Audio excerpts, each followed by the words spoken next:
अस्सलाम वालेकुम, 3rd class. कैसे हो? क्या हो रहा है?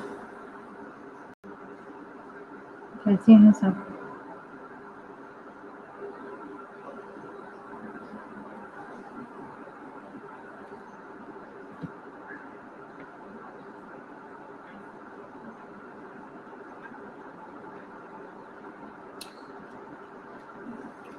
आ रही है आवाज़?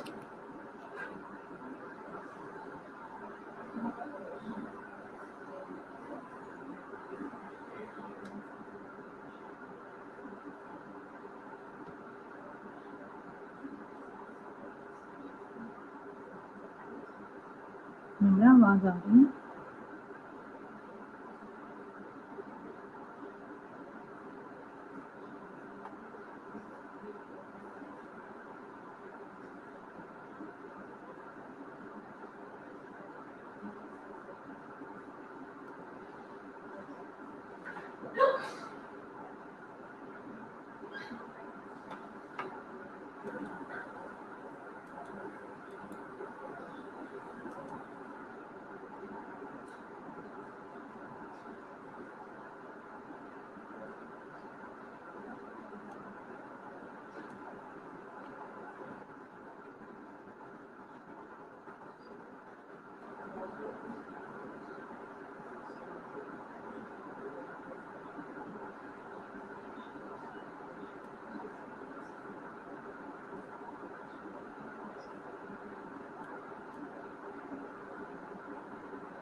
आ गई है आवाज़ में? आवाज़ तो क्या हो रहा है आवाज़ को?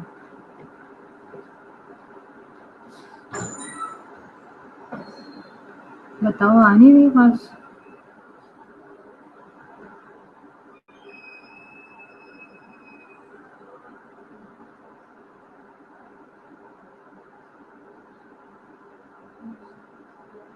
वालेकुम सलाम। प्रियंका कैसे हो? अब प्रियंका ने रेगुलर आना शुरू किया। पहले आप रेगुलर नहीं थे। आते थे बट रेगुलर नहीं थे।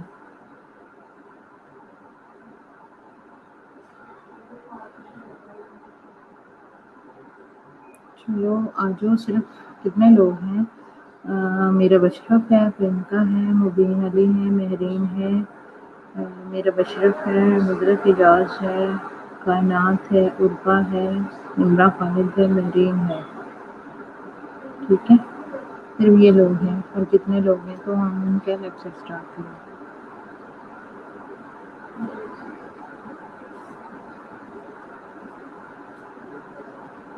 महरीन, ये हम क्या होता है?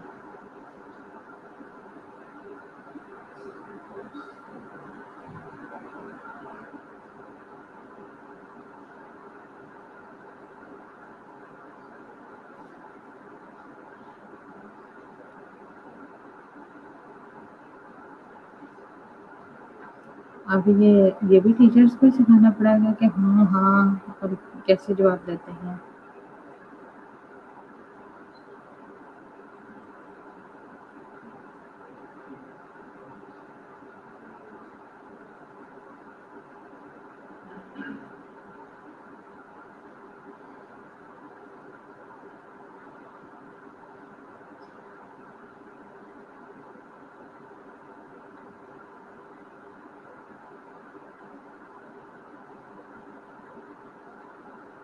अच्छा चलो, हम लोग ऐसा करते हैं, स्टार्ट करते हैं टॉपिक।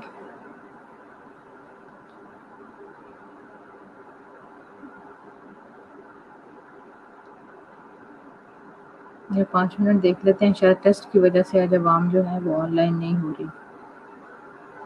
ऐसा ही है ना?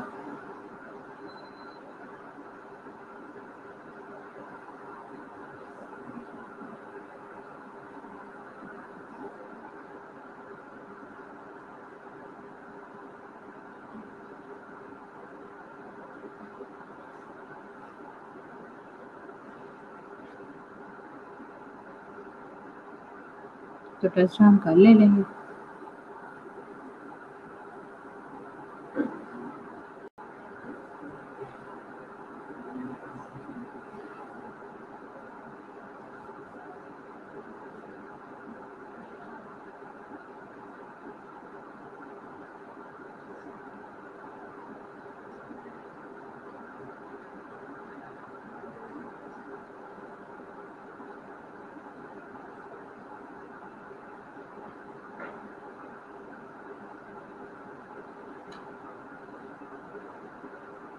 प्रियंका ने कैसे कहा? जी मैम, लगता है प्रियंका तुम्हारी भी तैयारी में है ना? कितने 4-5 इसी यूनिट में से लेना था ना टेस्ट, जो हमने ये कौन सा था, जेनिफर यूरिनरी वाला। हाँ, इसी में से लेना था। एक एक सिर्फ था यूनिट, लेकिन 10 से 7 आप लोगों के 10 पास पेपर भी हैं, पता है ना?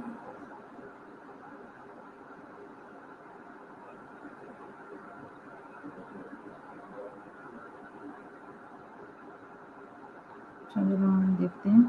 कल हमने जो है ये पढ़ी थी कॉन्ट्रा इंडिकेशन तक।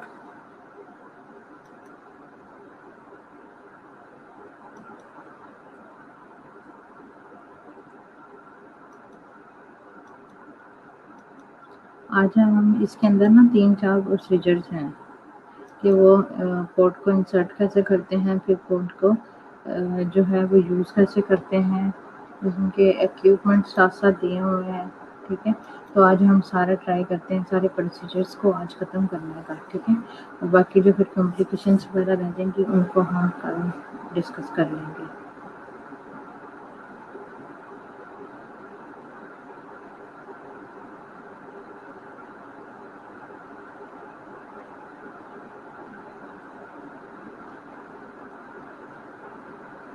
हम पढ़ते हैं ये सारे, ये देखो वो है निडल इंसर्शन है, कोड कैट जो कोड होती है वो, ठीक है? उसको हम कैसे इंसर्ट करते हैं।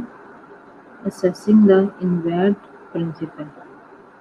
इन्वेड प्रिंसिपल मीन के उसको असेस कैसे करते हैं, उस जगह को असेस कैसे करते हैं जहाँ पे हमने जो है इंसर्ट कैसे करते हैं, जिस जगह पे हमने कोड को इंसर्ट करना है, ठीक है? असेसिंग द इन्वेड प्रिंसिपल, जिसके प्रिंसिपल्स क्या हैं, प्रिंसिपल क्या होते हैं? कोई एनीवन मुझे बताए प्रिंसिपल एक्चुअल में होते क्या?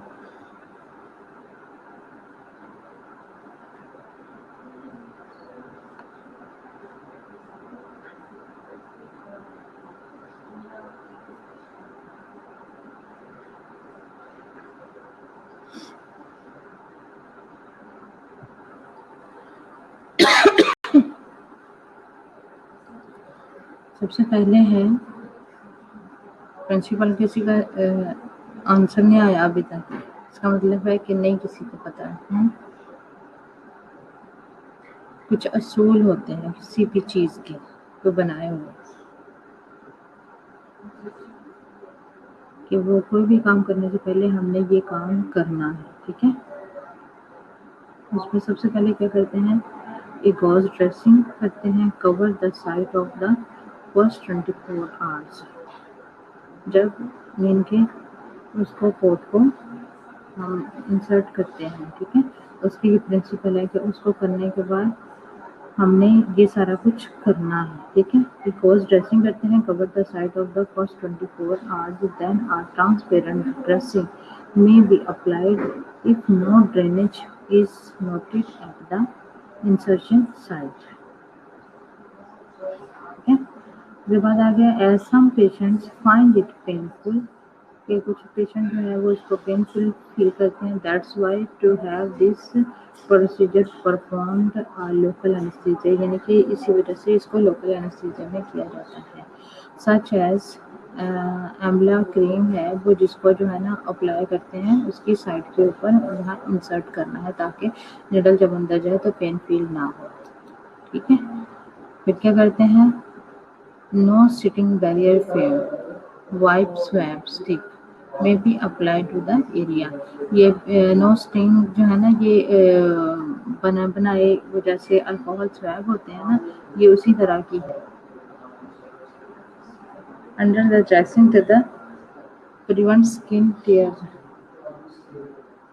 बर्न्स, यानी कि वो साफ सुथरी रहे और उसमें कोई किसी किस्म के बर्न्स टेयर्स वगैरह ना आए, ठीक है। It must be applied after the cleaning solution has dried completely. It must be applied to the area that will be puncture, जो कि पंचर होगा बाय द ग्रिपर।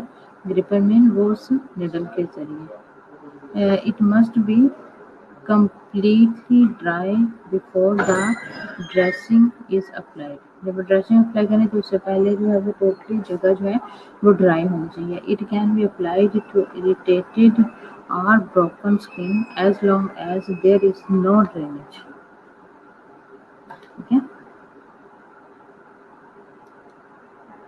इक्विपमेंट्स, इसके लिए इक्विपमेंट्स क्या हैं? इसमें है पीपीई यानी कि पर्सनल प्रोटेक्टिव इक्विपमेंट्स। उसके बाद ड्रेसिंग ट्रे है, फिर नॉन कोरिंग हब्बर निडल है with lower lock extension tubing. इसको आप लोग जो है वो नॉन कोरिंग हब्बर निडल जो है, यहाँ मैंने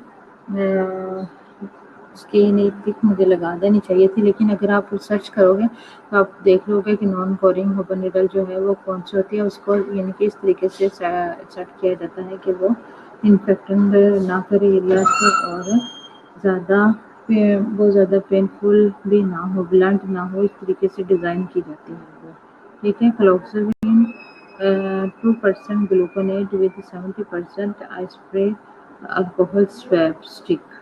ये वो जो मैंने बताया है, ये बने बनाए होते हैं। ये भी 110 ml syringe with 10 ml normal saline. उसके बाद अगर ट्रांसपेरेंट ओक्लूसिव ड्रेसिंग होगी, ठीक है, फिर उसके ऊपर टेप लगाएंगे। आगे आ गया इसका प्रोसीजर कि वो करते कैसे हैं, ठीक है। सबसे पहले जो है क्या करना है आपने, वो जो पोर्ट है ना वो इंसर्ट होगी हुई है और उसके वो जो प्रिंसिपल हमने पढ़े थे कि वो करने के बाद उसको कैसे कवर करना है सारा, वो हमने कर लिया है। अब ये जो प्रोसीजर है ना, ये पोर्ट को डिटेक्ट करने का है कि हम कैसे उसको करते हैं, ठीक है। कर लगाने के बाद क्या है, वह position patient in high follower position. High follower position कौन सी होती है? एनीवन? पोजीशंस पढ़ी थी ना हम लोगों ने फर्स्ट ईयर में, पता होना चाहिए आपको। जल्दी जल्दी बताया करो, जिसको भी पता हो फटाफट बता दे, सर्च करने ना लग जाया करो। पता हो तो बता दिया करो, नहीं पता तो फौरन कह दिया करो। जी, सिटिंग पोजीशन होती है जिसको हम मीन लाइक कह लें कि 60 डिग्री के ऊपर होती है, ठीक है। गुड निमिषा। इसके बाद इसको क्या कहते हैं, एक्सपोज करते हैं इवेट साइट, पल्पेट करते हैं पोर्ट को कि पोर्ट कहाँ पे है, ठीक है। उसके बाद क्या है, assemble equipment and create sterile field with the open package. कि वो जो सारे आपके पास स्टर्ल इक्विपमेंट्स हैं उनको ओपन करते हैं, फिर mask and apply non sterile gloves इस्तेमाल करते हैं, क्लीन करते हैं पोर्ट साइट को विच डिसइंफेक्टेंट। उसके बाद सर्कुलर मोशन में, जैसे हम पता है ना कि वो कोई भी जगह मीन के कोई भी हमने होल किया बॉडी में तो उसके जो इर्द गिर्द की जगह को है कैसे उसमें करते हैं मोशन में, सर्कुलर मोशन में किस तरह क्लीन करते हैं। मीन के हम अंदर से बाहर की तरफ जाते हैं, आउटवर्ड टू इनवर्ड आपने कभी नहीं आना, आपने इनवर्ड टू आउटवर्ड जाना, ठीक है, जब भी क्लीन करना है। और इसको 3 टाइम आपने जो है वो करना है। ये देखो, from the centre of the port outward of the cover and area approximately, ठीक है। 4 in diameter। Repeat 3 times and allow the air 1 minute and then wipe any excess with sterile gauze। ठीक हो गया। उसके बाद आ गया attach adapter to extension tubing. ये सारी कैथ केयर हम पढ़ रहे थे बेबीज के अंदर, ठीक है, चिल्ड्रन के अंदर। ऑटो कैड केयर से पहले हमें ये भी तो पता होना चाहिए ना कि वो कैसे करते हैं, उसमें कौन-कौन सी चीज़ें की जाती हैं, उनको क्लीन कैसे करते हैं, स्टडी कैसे करते हैं, उसमें से सैम्पलिंग करते हैं। अगर फर्ज़ करो क्वेश्चन आ ही जाता है ऑटो केयर किन पर्पज़ के लिए इस्तेमाल होती है, तो आपको पता तो हो ना, ठीक है? ये सारा मैंने इस वजह से इसके अंदर ऐड किया है।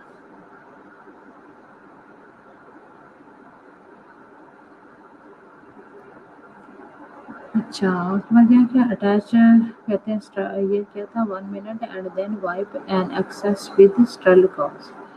यहाँ attach adapter to extension tubing inspiration है।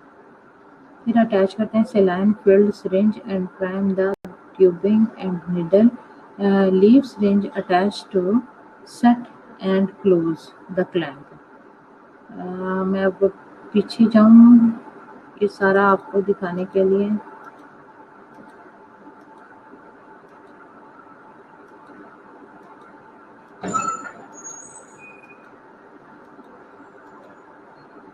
ये fourth double human single human, ठीक है।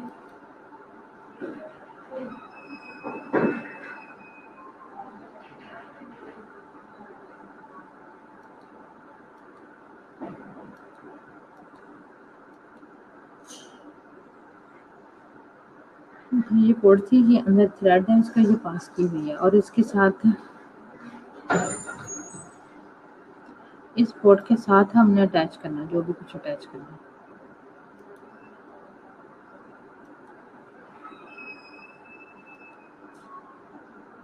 उसके बाद ये देखो उस पोर्ट के साथ हमने जो कुछ भी अटैच किया, उसके बाद ये देखो ये डबल ह्यूमन है, ये सिंगल ह्यूमन है और इनके साथ हम आगे फ्लोर जो भी है उसके साथ अटैच करते हैं और इसको जो है हम फिर वॉश करते हैं। ये निडल भी अगर हम देखें जो नॉन निडल जैसे ग्रिपर होता है इसको इसके इनके साथ डायरेक्ट भी अटैच कर देते हैं।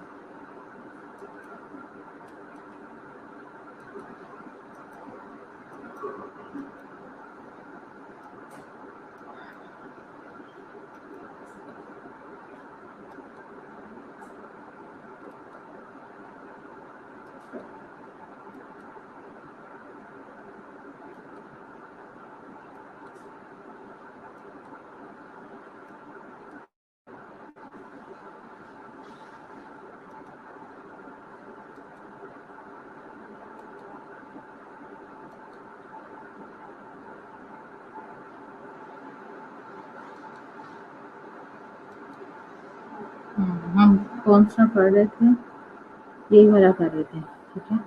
उसके बाद आ गया attach doctor to extension tube in patients, ठीक है। फिर आ गया attach saline filled syringe and prime the tubing and needle leave syringe attach to set and close the clamp.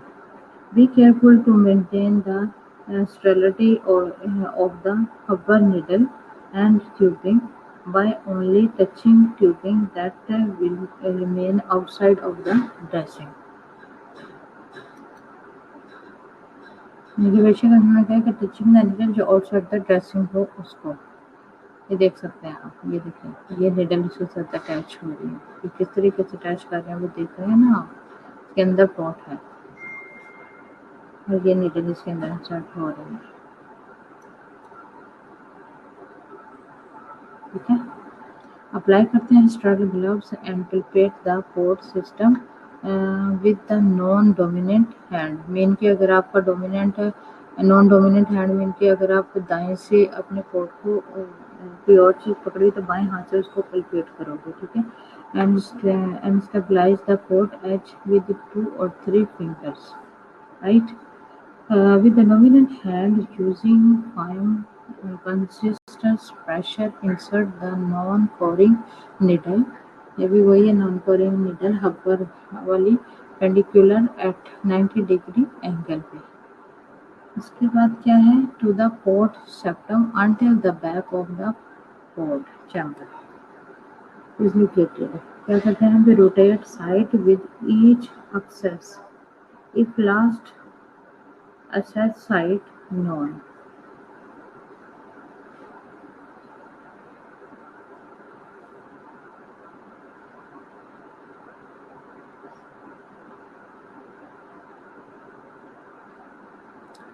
फिर क्या करते हैं, slowly flush the open the clamp, the extension tubing and verify patency by aspirating for blood return and instilling saline। उसके बाद क्या slowly क्या करते हैं, फ्लश द सिस्टम, फ्लश करते हैं उसको पहले यूज़ करने से पहले कि वो कहीं ब्लॉक तो नहीं होगी हुई। फिर 10 ml ऑफ सलाइन के साथ डिस्कनेक्ट सिरिंज करते हैं एंड क्लोज करते हैं क्लैंप को। ठीक है, क्या करते हैं फिर नोट करना है आपने, स्पेशली ये चीज़ है, if adaptor not being used then clamp tubing the last 0.5 ml of the saline is inserted. ठीक है, इंस्टिल्ड। समझ आ रही है ना आप लोगों को इसकी प्रोसीजर्स? आप लोगों को अब पढ़ लें क्योंकि ये स्टाफ नर्सेज ही हैं जो कि ये सारा करती हैं। ठीक है, ये सारा करने में डॉक्टर्स का कोई हाथ नहीं है। हाँ, जहाँ पे इम्प्लांट करना पड़ता है ना, सर्जरी करनी पड़ती है, वहाँ पे ये डॉक्टर का काम होता है। दवा ये सारा काम स्टाफ नर्सेज का, और आप लोगों को पता होना चाहिए। हम सिर्फ देखो, इसलिए तो चीज़ें नहीं ना पढ़ते सिर्फ कि एग्ज़ाम देना है हमने और हमने पास होना है। क्या ख्याल है, इसलिए पढ़ते हैं हम ये चीज़ें? कोई बताए मुझे, इसके अलावा और किस पर्पज़ के लिए पढ़ते हैं?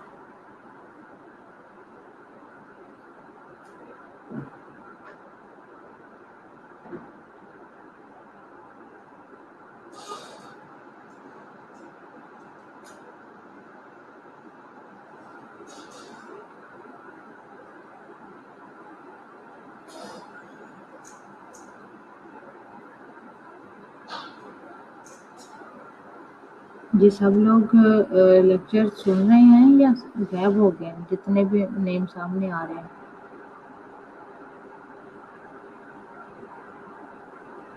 जी, थर्ड ईयर क्लास।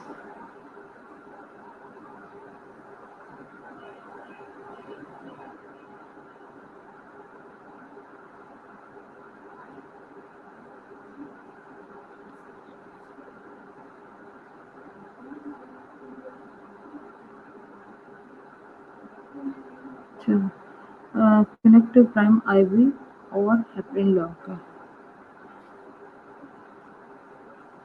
सुन रहे हैं मैम, लेकिन जवाब नहीं देते। मैंने पूछा था कि जो हम लेक्चर जो है जिसमें हम इस तरह की चीज़ें पढ़ते हैं, वो सिर्फ हम एग्ज़ाम में पास होने के लिए पढ़ते हैं या कि उनका कोई दूसरा पर्पस भी है? अगर है तो क्या है, क्यों हम ये पढ़ते हैं सारी चीज़ें? कनेक्ट टू प्राइम्ड आईवी और हेपरिन लॉक द सिस्टम। क्या होगा, remove clip on top of gripper needle and secure the needle and tubing to the patient. Usually the जी, किसने, आतिका ने जवाब दिया जी, नॉलेज के लिए। नॉलेज के लिए इनकी उस नॉलेज को हम फिर कहाँ यूटिलाइज करेंगे, जब हम क्लिनिकल एरिया में काम करेंगे। ठीक है, अगर हमें पता होगा कि ये काम इस तरीके से है, एटलीस्ट हमने पढ़ा हुआ तो होगा ना, हमें जब पता होगा कि हमने इस तरीके से पढ़ा तो हम उसको प्रैक्टिकल में ला सकते हैं। जब आपको पता ही नहीं तो उसको करना कैसे, तो आपको पढ़े हुए का भी नहीं अंदाज़ा, तो आप उसको प्रैक्टिकल में कैसे लेके आ सकते हैं? आप नहीं लेके आ सकते, आप तो सोच भी नहीं सकते उसको। ठीक है, तो इसलिए जो है आपको इन चीज़ों को, प्रोसीजर्स वगैरह को बार आपके पास आ गए हैं, और यही स्टैंडर्ड होता है और यही तरीकाकार होता है। बस थोड़ा बहुत हर जगह के प्रोटोकॉल्स डिफरेंट हो जाते हैं। ठीक है, अदरवाइज और कुछ नहीं इसमें चेंज होता। तो इन प्रोसीजर्स को आपको पता होना चाहिए कि कभी अगर करने के लिए आ जाते हैं ताकि आप कर सको। फिर क्या करते हैं, इसको रिमूव करते हैं, clip on top of the gripper needle and secure the needle and tubing to the patient. Use the 4 inch ocular dressing. Heparin lock, heparin को कैसे हम यूटिलाइज करते हैं, क्या करते हैं, after saline flush port are flushed heparin to lock the system. यानी कि हेपरिन के साथ हम उसको फ्लश करते हैं फॉर इंटरमीडिएट एक्सेस, यानी कि ताकि हम उसको बार बार यूज़ कर सकें। जो है किसी डायलिसिस डिपार्टमेंट आप लोगों ने किया है ना, हम हेपरिन उसमें क्यों देते हैं? हेपरिन का बेसिकली पर्पस क्या है?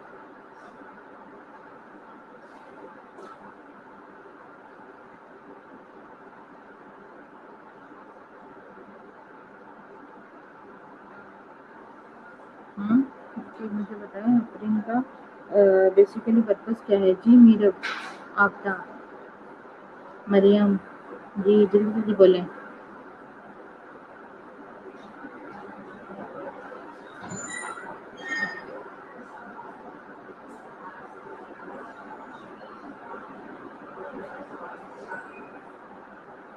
गुड। आतिका ने कहा एंटी कोगुलेंट है, जो ब्लड को क्लॉट नहीं होने देती। और जब डायलिसिस करवा के जाता है ना पेशेंट, तो उसमें पता है ना फिस्टुला जो होता है उसको भी हम हेपनाइज करके भिजवाते हैं। क्यों?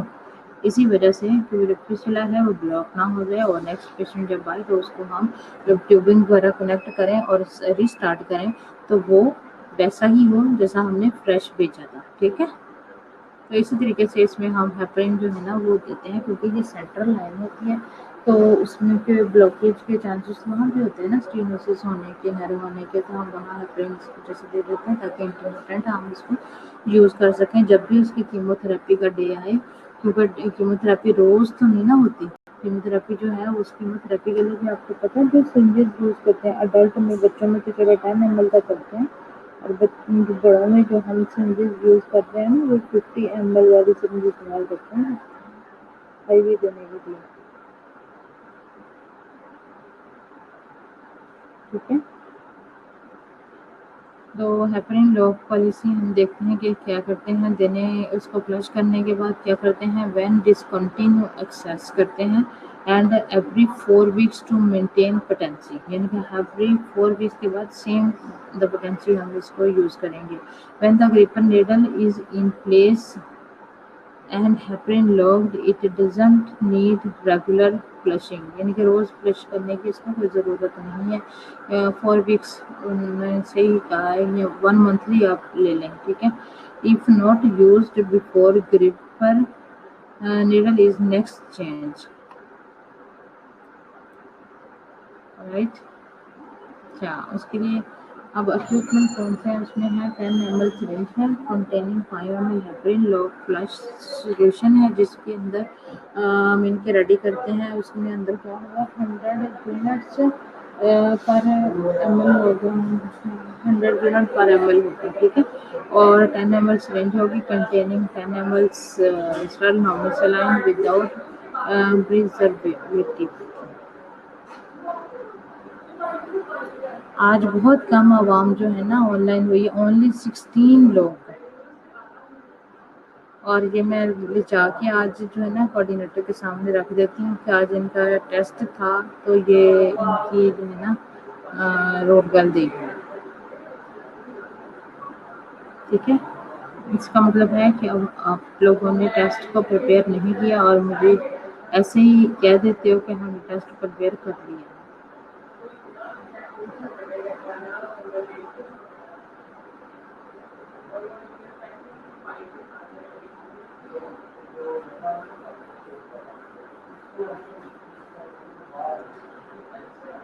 नेक्स्ट क्या करते हैं हम, स्टर्ल नॉर्मल सलाइन ये है 10 ml syringe containing 10 ml sterile normal saline without preservative, chloroquine 2% gluconate with 10% isopro वो और बहुत स्वैब सेम इक्विपमेंट। तो इसमें क्या करते हैं फिर,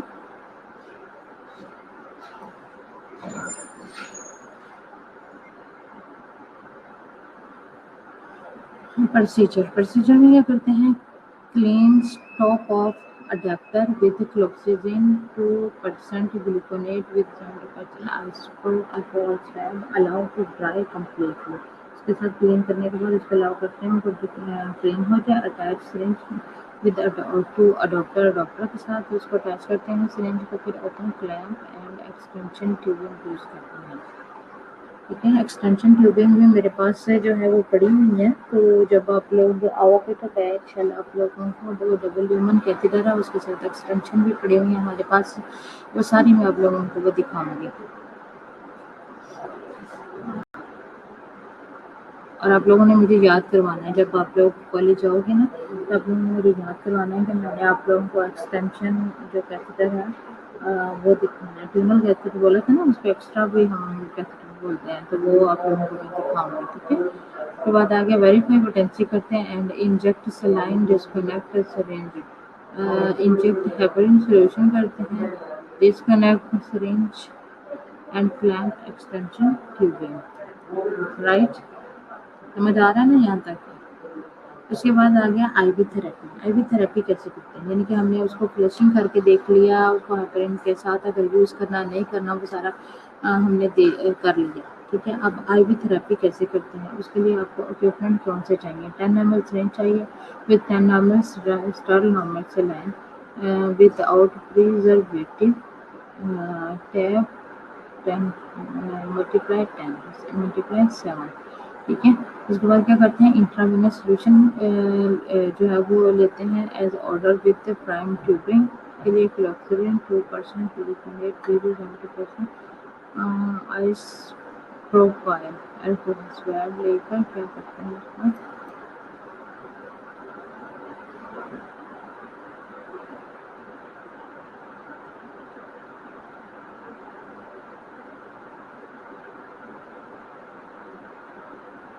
समझ आ गया नहीं यहाँ तक आप लोगों को। अच्छा, वो हमने देख लिया कि उसके लिए हमें क्या चाहिए, प्रोसीजर है। इसको क्या करते हैं, क्लीन करते हैं डॉक्टर को। डॉक्टर कौन सा था, वो पोर्ट का, with floxin 2% gluconate with 70% isopropyl alcohol swab के साथ and allow to air dry. Saline filled करते हैं syringe and access for patency to connect prime IV to adapter. Clean connection sites with alcohol swab, allow to dry.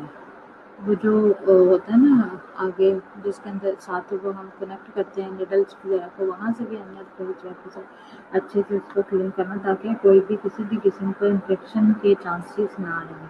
Secure करना है connection को with water proof tap के साथ। Infuse करना as per physicians order. Note क्या है, when discontinue an IV infusion flush the port with 10 ml amoxicillin then heparin solution. तो जैसे आपको बताया कि उसको यानी कि भेजने से पहले आपने हेपरिन के साथ क्लीन करना। ठीक हो गया।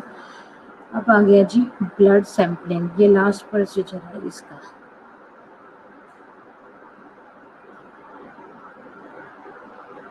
ठीक है। ब्लड सैंपलिंग का हम कैसे करते हैं, उसके लिए भी इसके ये इक्विपमेंट है। ये पीपीई है। ठीक है। पर्सनल इक्विपमेंट जो है, क्लोक्सिडिन 2% same the 70% pro isopropyl alcohol swab, 10 ml syringe है, निडल है, डबल कनेक्टर है। डबल कनेक्टर लेते हैं हम उसके साथ अटैच करने के लिए। फिर vacutainer holder to transfer from syringe, vacutainer connector है ये to transfer from syringe. Sterile normal saline लेते हैं, हेपरिन सॉल्यूशन लेते हैं 100 यूनिट्स पर ml। वो रेपोजिशन लैब एंड ब्लड, ये सारा कुछ इसी के अंदर ही आता है। प्रोसीजर इसका ब्लड लेने का, उसमें कैसे करते हैं हम, प्रिपेयर करते हैं 10 ml नॉर्मल सेलाइन इन 10 ml सिरिंज में। Second, prepare 5 ml heparin solution in 10 ml syringe. 10 ml syringe के अंदर क्या करते हैं, 5 ml हेपरिन प्रिपेयर करते हैं, जैसे हम पीछे में पढ़ा 100 यूनिट्स पर 1 ml। ठीक है। एक ml में 100 यूनिट्स इसके होने चाहिए। अप्लाई नॉन स्टॉप ग्लव्स करते हैं। Clean the Y injection port. Y injection port क्या है, इसको भी सर्च करना डालोगे तो आपको वाई इंजेक्शन पोर्ट नज़र आ जाएगा, समझ आ जाएगी आपको। ठीक है, are adapter. If heparin lock with a chlorhexidine 2% gluconate in 70% isopropyl alcohol strand attach करते हैं 10 ml सिरिंज और vacuum trainer system to adapter injection port.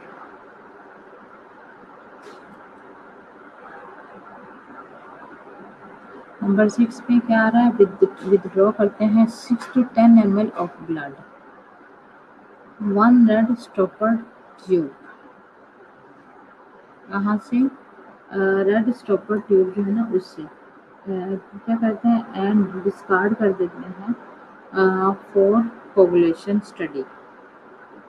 20 ml is discarded or obtained as last pumped ये चला गया last sample के लिए। If coagulation study appear to have been affected by heparin, अगर heparin की वजह से वो जो ब्लड है वो अफेक्ट हो रहा है तो हम क्या करेंगे, एलिवेट करेंगे, देन ड्रॉ स्पेसिफिन पेरिफेरली, यानी कि किसी और जगह से हम जो है ब्लड स्पेसिफिन जो है ना वो हम लेंगे। वैसे तो प्रेफर यही किया जाता है कि अगर वो vein के कीमोथेरेपी के लिए है तो अगर हमें ब्लड सैम्पलिंग चाहिए तो बेस्ट तो यही है कि किसी दूसरी जगह से ले लिया जाए बजाय उस जगह के लेने के, क्योंकि उसमें हम डिफरेंट तरह के फ्लूइड्स दिए होते हैं। जितने भी हम उनको क्लीन कर ले, वॉश कर लें, बाथरूम में से जो इफेक्ट आ गया होता है ना ये वो नहीं जाता। उसके बाद आगे withdraw the required amount of blood bye attaching a 10 ml syringe or larger to adapter or inserting additional blood tube। क्या करते हैं, flush the invade with 10 ml normal saline, flush the invade with 5 ml heparin or resume IV therapy। If using the syringe method, take vacuum cleaner, vacuum connector and the double connector to transfer blood and form syringe of blood tube। ठीक हो गया। अब ये जो है ना ये है रिमूविंग है और उसकी ग्रिपर है। ये हम ऐसा करते हैं, ये हम कल करेंगे, ठीक है, उसके साथ कॉम्प्लिकेशंस के साथ कि उसको रिमूव कैसे करते हैं, फिर उसके बाद जो पोर्ट है उसको हम रिमूव कैसे करते हैं इनवेड नीडल ग्रिपर से, ठीक है। ये हम अब कल करेंगे। बाकी जो है आप लोगों को आज मैं इसको सेंड कर देती हूँ, आप लोग इसको अच्छे से रीडिंग देना, 2-3 दफ़ा इसकी प्रोसीजर्स को पढ़ोगे तो आप लोगों को ये याद हो जाएंगे, ठीक है। तो बाकी ये वाला हम कल डिस्कस कर लेंगे। अभी जो है मैं आप लोगों को रोल कर देता हूँ।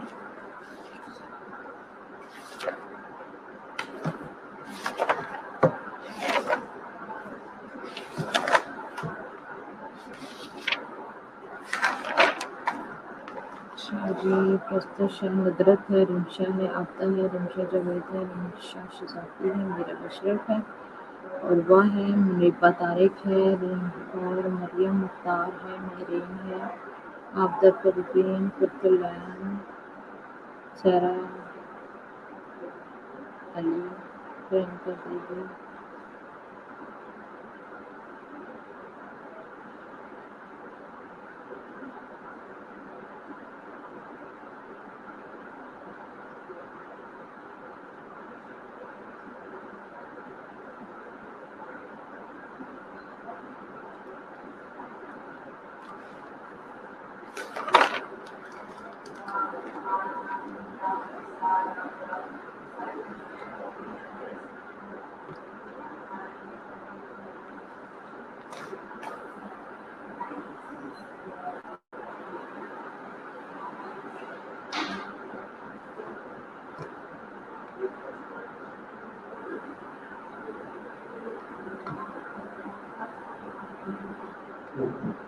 आज सिर्फ 16 लोग जो हैं वो ऑनलाइन है।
ये जो लोग प्रेजेंट थे सुबह से, उनकी मैं लगा रही हूँ बिल्कुल।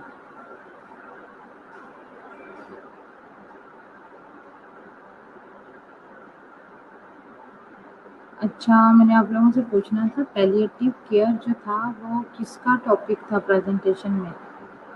आई थिंक आयशा वाजिद का। आयशा वाजिद के शो को प्लीज़ अप्रोच करो, इसी को मेरे से कॉन्टेक्ट करें। इकरा से आपका था और आयशा वाजिद का था।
जी आयशा वाजिद, अगर आप ऑनलाइन हैं तो मेरे साथ व्हाट्सएप पे कॉन्टेक्ट करो।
कल आप लोगों ने genital urinary system plus 10 past paper पूरी क्लास का मैसेज दे दो और पूरी क्लास जो है वो ऑनलाइन होगी। समझ आई? जो नहीं ऑनलाइन होगा वो अपना जिम्मेदार खुद होगा।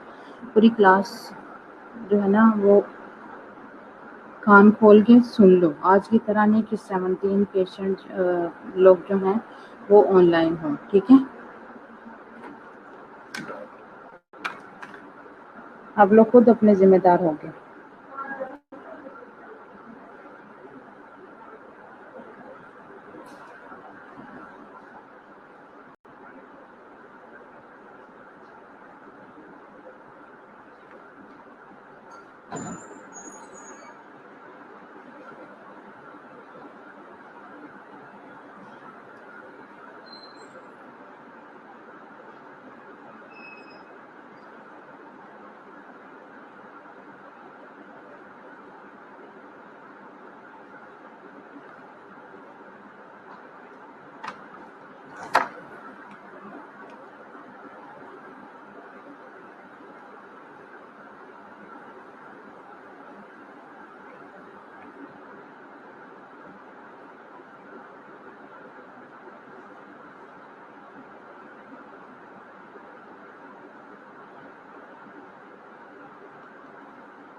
एब्सेंट हो जाना किसी मसले का हल नहीं होता।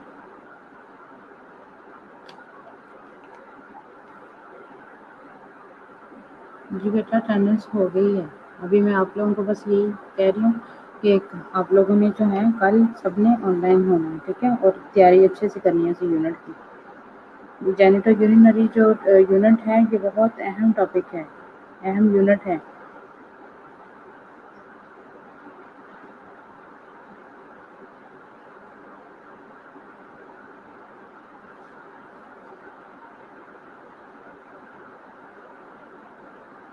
खास तौर पे इसके अंदर टॉपिक आती है हिप्नोटिक्स कंपाउंड।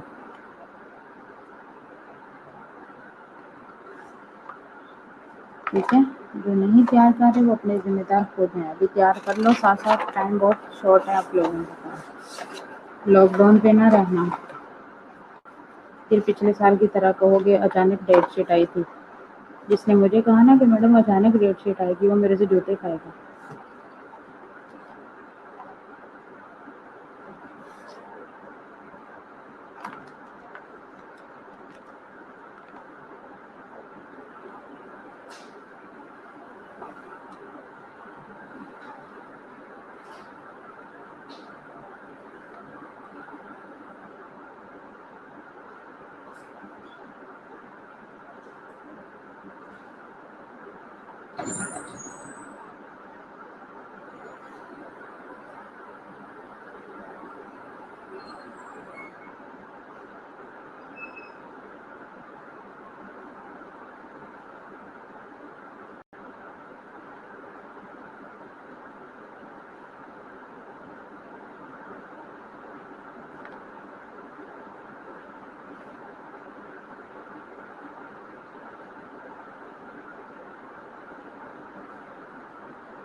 चलो इंशाल्लाह कल मिलते हैं। ओके, बाय, अल्लाह हाफिज़।